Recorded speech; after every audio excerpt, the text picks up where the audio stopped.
شروع اللہ کا نام لے کر جو بڑا مہربان نہایت رحم والا ہے۔ جو چیز آسمانوں میں ہے اور جو چیز زمین میں ہے سب اللہ کی تسبیح کرتی ہے، اسی کی سچی بادشاہی ہے اور اسی کی تعریف ہے، اور وہ ہر چیز پر قادر ہے۔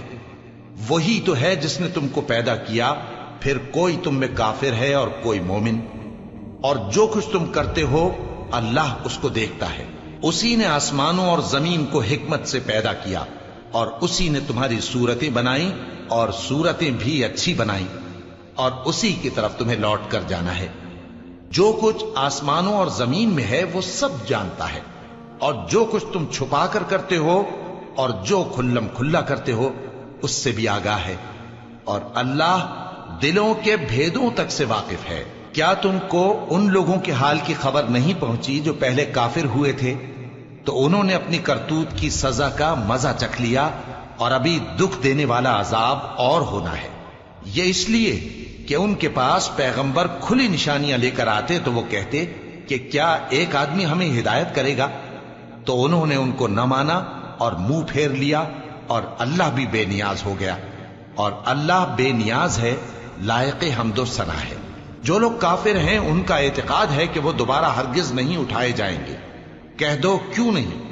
میرے پروردگار کی قسم تم ضرور اٹھائے جاؤ گے، پھر جو کام تم کرتے رہے ہو وہ تمہیں بتائے جائیں گے، اور یہ بات اللہ کو آسان ہے۔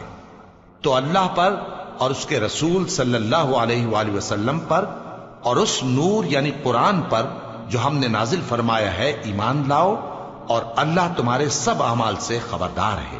جس دن وہ تم کو اکٹھا کرے گا یعنی حشر کے دن، وہ نقصان اٹھانے کا دن ہے، اور جو شخص اللہ پر ایمان لائے اور نیک عمل کرے وہ اس سے اس کی برائیاں دور کر دے گا، اور جنت کے باغوں میں جن کے نیچے نہریں بہ رہی ہیں داخل کرے گا۔ وہ ہمیشہ ہمیشہ ان میں رہیں گے، یہی بڑی کامیابی ہے۔ اور جنہوں نے کفر کیا اور ہماری آیتوں کو جھٹلایا وہی اہل دوزخ ہیں کہ ہمیشہ اس میں رہیں گے، اور وہ بری جگہ ہے۔ کوئی مصیبت نازل نہیں ہوتی مگر اللہ کے حکم سے، اور جو شخص اللہ پر ایمان لاتا ہے وہ اس کے دل کو ہدایت دیتا ہے، اور اللہ ہر چیز سے باخبر ہے۔ اور اللہ کی اطاعت کرو اور اس کے رسول کی اطاعت کرو، پس اگر تم منہ پھیر لوگے تو ہمارے پیغمبر کے ذمے تو صرف پیغام کا کھول کھول کر پہنچا دینا ہے۔ اللہ جو معبود برحق ہے اس کے سوا کوئی عبادت کے لائق نہیں، تو مومنوں کو چاہیے کہ اللہ ہی پر بھروسہ رکھیں۔ مومنوں، تمہاری بیویوں اور اولاد میں سے بعض تمہارے دشمن بھی ہیں، سو ان سے بچتے رہو، اور اگر معاف کر دو اور درگزر کرو اور بخش دو تو اللہ بھی بخشنے والا ہے، مہربان ہے۔ تمہارا مال اور تمہاری اولاد تو آزمائش ہے، اور اللہ کے ہاں بڑا اجر ہے، سو جہاں تک ہو سکے اللہ سے ڈرو اور اس کے احکام کو سنو، اور اس کے فرمانبردار رہو، اور اس کی راہ میں خرچ کرو، یہ تمہارے حق میں بہتر ہے۔ اور جو شخص طبیعت کے بخل سے بچایا گیا تو ایسے ہی لوگ راہ پانے والے ہیں۔